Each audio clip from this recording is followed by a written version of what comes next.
So I'm recording this to show missing maps and how you can use missing maps. I'm assuming that many of you already know about missing maps.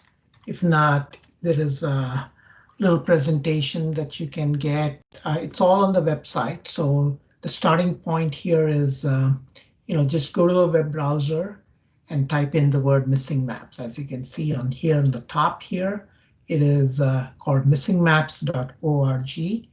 And then go down and you can read through this, how it works.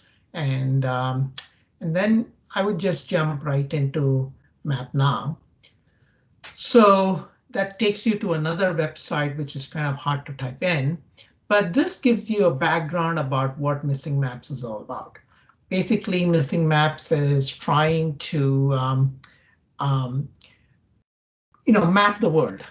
We are all used to mapping using Google Maps and other things, but that happens only in very advanced countries. That even in our own country, there might be remote areas which are not mapped. There might be remote communities living there. And what we do is we take we take a satellite image of an area, and then we identify buildings. So the satellite image really comes from various sources.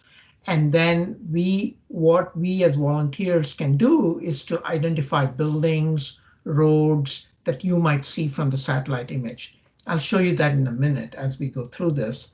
And then what happens is once you have identified these buildings, we'll send it out to the people locally there. There'll be in a lot of other countries, there will be non-governmental organizations called NGOs that use these maps to go identify those buildings.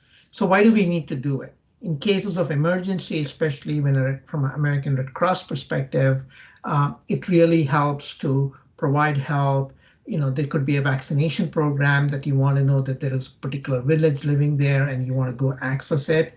So the ground volunteers will go and validate what you thought was a building or a road, and then they have to use the data. There are a lot of other organizations use this data. And I don't want to go through all this because you can just read for yourself on the website. And one of the things I would recommend is if you're watching this on YouTube, you may want to kind of, minimize the screen here. And you can split your screen, if you will, and you can just go to Google's here and then say new window, if you will. And then actually you can watch the YouTube video at the same time. You can actually do what I'm trying to do here. So you can just have this, as you can see what I'm doing here. So that's one thing that you may want to do just to make so that you can follow what I'm doing here. So I'm going to close it because I'm going to just record this. So again, I'm not going to go through all these things. The first step is you may want to click on the word learn here.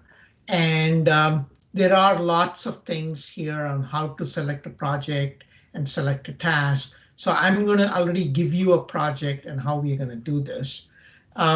Before you get started, you need to make sure you know how to sign up. So click on this video. It's any other, just like any other program. The sign up is very clear. There's a YouTube video of it.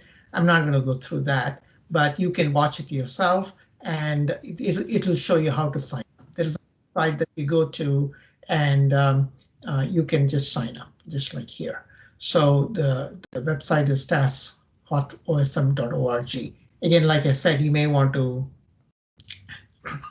have another browser open next to this browser and you can map that. So then I'm going to actually pick a project that I think has enough buildings.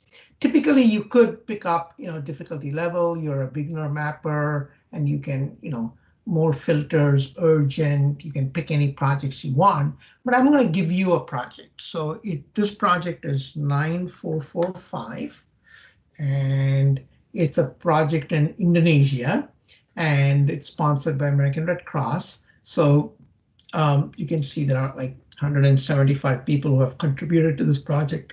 And So I'm going to click on this project, and it should show you this project here, and you can actually read what is this project about, and the description and all these things are there. And you're gonna, this is a building mapping project, so you can read more about these things. So let me just click here.